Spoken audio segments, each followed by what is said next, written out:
Hello mga farmers. So today is Monday. Dito ulit tayo sa farm. So today, gagawa tayo ng nursery para sa seedlings ng mga fruit bearing trees. So tara. So ito yung mga kawayan na gagamitin namin. So yan si Kuya Jess. Kasama yung kalabaw niyang puti.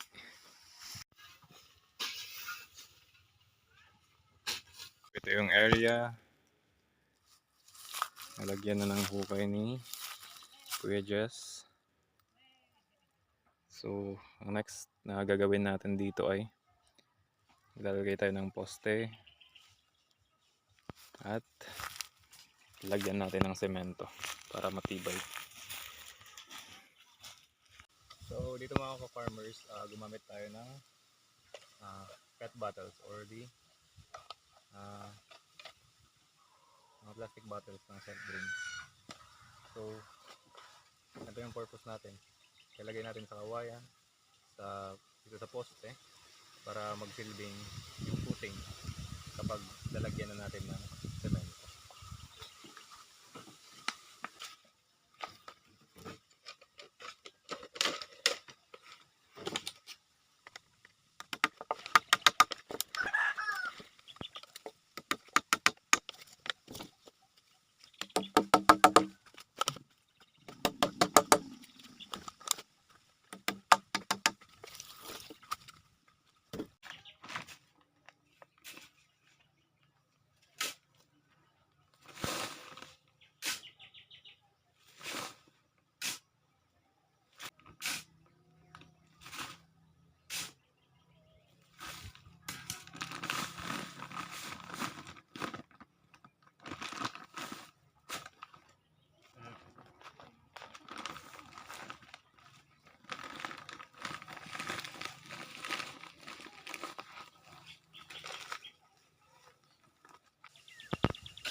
So yun mga ka-farmers, natapos na natin yung paglalagay ng poste.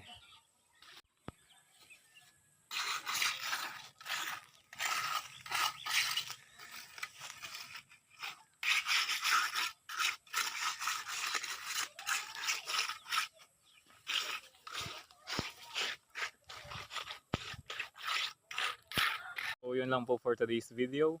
See you sa part 2 sa paggawa namin ng nursery para sa mga fruit bearing na seedlings. So thank you po. Bye bye.